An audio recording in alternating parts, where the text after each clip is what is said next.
That summer I met my friend's cousin, and everything changed. Alright, Reddit. Buckle up because I'm about to share the story of the most unforgettable summer of my life.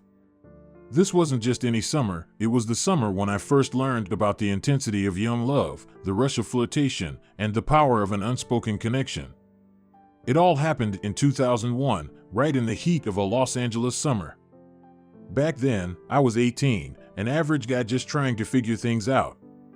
I wasn't the cool kid by any means, kind of tall and skinny, not exactly a heartthrob, but I had a close circle of friends, including my best friend, AJ.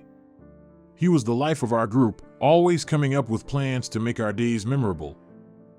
One night, I got a call from AJ. He sounded weirdly excited, almost like he'd just struck gold. "Dude, my cousin Sudha's coming to stay with us for the summer. You have to meet her," he said, practically buzzing through the phone. Now, I'd heard about Sudha before. She was his cousin from out of town, supposedly cool and around our age. But to be honest, I wasn't expecting anything out of the ordinary. I figured she'd just be another familiar face in the crowd, someone I'd hang out with a few times and then forget about when summer ended. Little did I know, meeting her was about to change my life in ways I hadn't imagined. The next day, I headed over to AJ's house like usual. When I knocked on the door, it opened slowly, and there she was, Sudha, standing there in the dim hallway, with the afternoon light casting this soft glow behind her. I swear, she looked like she'd stepped right out of some Hollywood film. She was 19, a year older than me, with short, choppy black hair that framed her face perfectly. Her skin was warm and fair, with this glow that seemed to catch the light. But it was her eyes that really got me. They were this deep brown, intense and curious, with this mischievous spark like she knew something you didn't. And when she smiled, it was like the whole room lit up. I felt like an absolute idiot, just standing there staring until AJ laughed and introduced us. I somehow managed to say hi, though it probably came out more like a croak.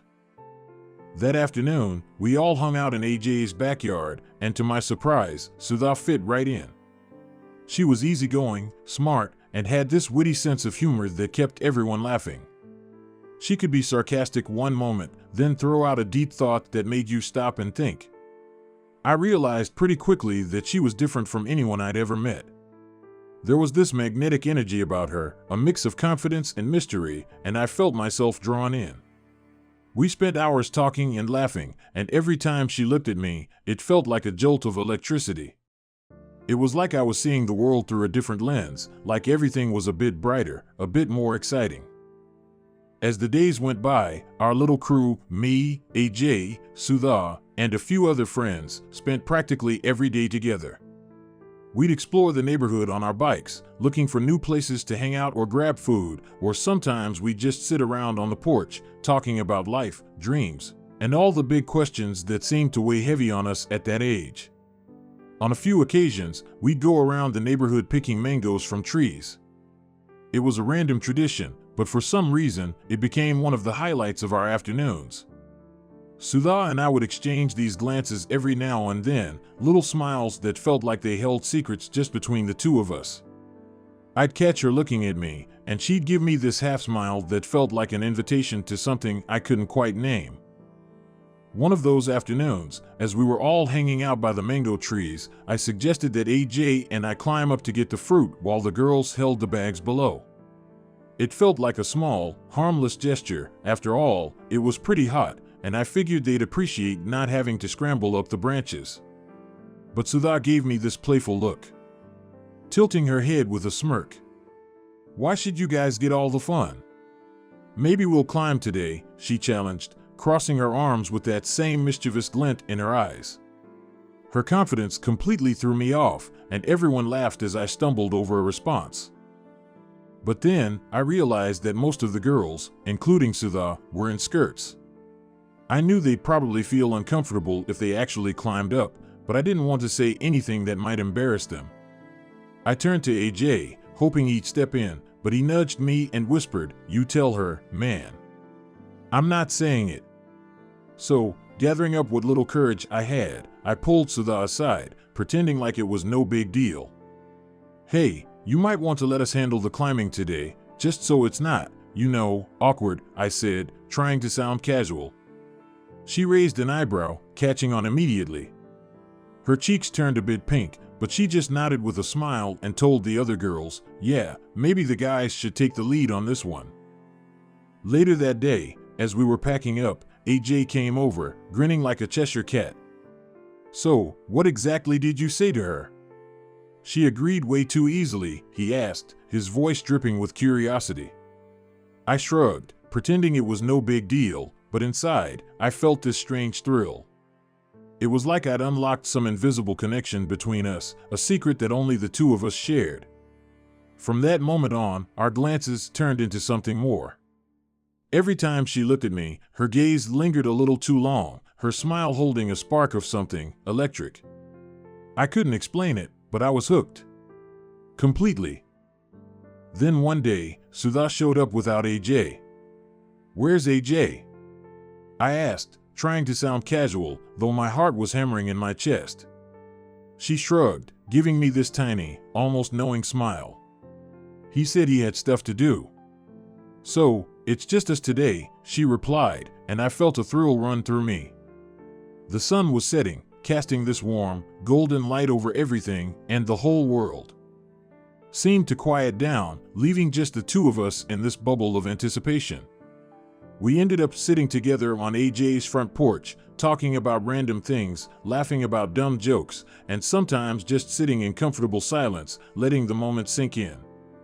I don't know how to explain it, but the air felt thick with this unspoken understanding, like we were both waiting for something to happen but didn't know what. At one point, I decided to take a leap.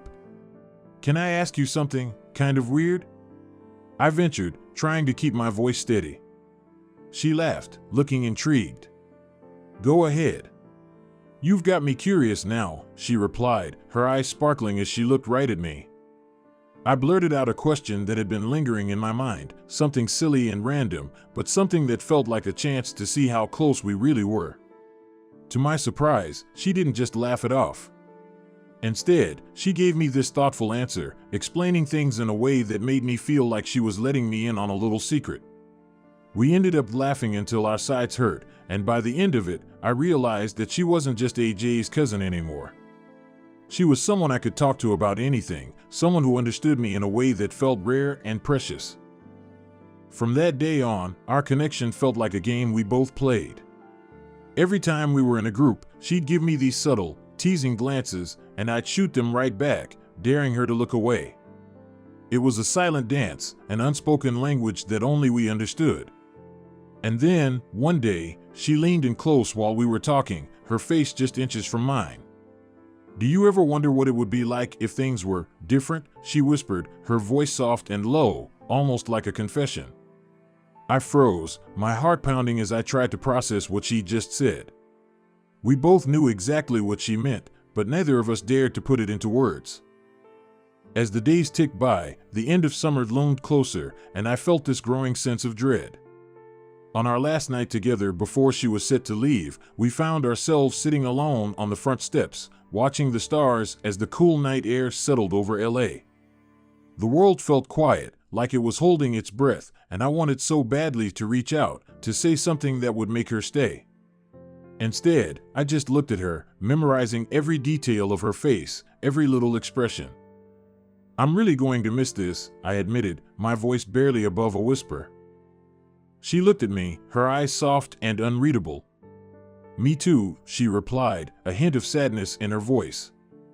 Then, almost like it was the most natural thing in the world, she leaned in and kissed me on the cheek, a simple, gentle kiss that felt like both a promise and a goodbye. I froze, my breath catching as her lips brushed my cheek, soft and lingering, leaving behind a warmth that seemed to spread through my entire body. It wasn't a grand, dramatic kiss, but in that quiet moment, it felt like the most intense thing I'd ever experienced. She pulled back slowly, her eyes searching mine, and I could tell she was feeling it too, this strange mix of longing, excitement, and that bittersweet edge of knowing that our time together was slipping away.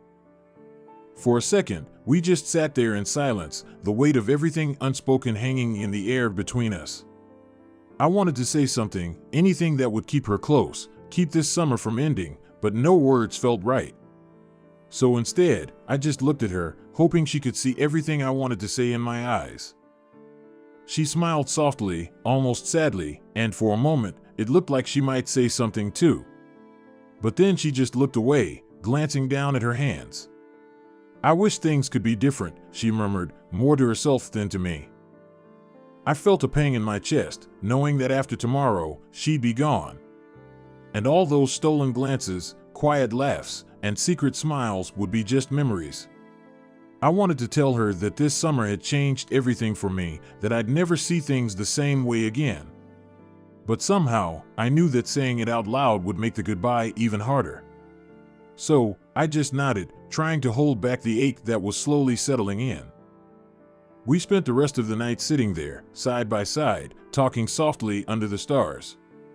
The conversation drifted from one thing to another, never really settling, as if we were both afraid to say goodbye. Eventually, the night grew colder, and she shivered, wrapping her arms around herself. I wanted to reach out, to hold her, to make her feel as safe and warm as she'd made me feel all summer. But the moment passed, and I let it slip through my fingers. Finally, she stood up, brushing the dust from her jeans, and looked down at me with that same half-smile that had first caught my attention. "Well, I guess this is it," she said softly, her voice tinged with a sadness that mirrored my own. I stood up too, trying to hold on to the moment, to make it last just a little longer. "I guess so," I replied, my voice barely more than a whisper. She reached out and took my hand, giving it a gentle squeeze. Her hand was warm, and I felt this strange mix of comfort and pain, knowing that this would be the last time I'd feel it. "Take care of yourself, okay?" she said, her eyes meeting mine one last time. "You too," I managed, forcing a smile that I hoped looked more confident than I felt. And with one last look, she turned and walked back into the house, leaving me standing there in the cool night air, feeling like a piece of me had just walked away with her. The next morning, I went over to AJ's house, hoping to catch a final glimpse of her before she left. But by the time I arrived, her bags were already packed, and she was climbing into the car. She saw me standing at the curb and gave me a small wave, her smile bittersweet. I wanted to run up to her, to say something, anything that would make her stay. But all I could do was wave back, my heart feeling heavier with each passing second. As the car pulled away, I watched until it was just a speck on the horizon, and then, finally, it disappeared. I stood there for a long time, just staring down the empty road, feeling the weight of the goodbye settle over me. In the days that followed, I kept expecting to see her around every corner, to hear her laugh echoing down the street. But each day, the reality sank in a little deeper. She was gone, and that magical summer was over. Even now, years later, I still think about her from time to time. Whenever I hear certain songs or catch the scent of mangoes on a hot day, I'm transported back to that summer in Los Angeles. And for a moment, I can almost see her again, standing there in the afternoon light, her eyes full of secrets and her smile just for me. That summer taught me so much about love, about the beauty of a fleeting connection, and the bittersweet pain of letting go. Nothing ever happened between us beyond those glances, those whispered conversations, that one gentle kiss on the cheek, but in a way, that's what made it so special. It was pure, untainted by expectations or complications, and it left a mark on my heart that's still there, even now. TLDR, I spent one unforgettable summer in LA with my friend's cousin, Sudha, sharing stolen glances, deep conversations, and a powerful, unspoken connection that ended with a quiet goodbye and a kiss on the cheek. Years later, I still think about her and that summer, and the memory remains as vivid and beautiful as ever.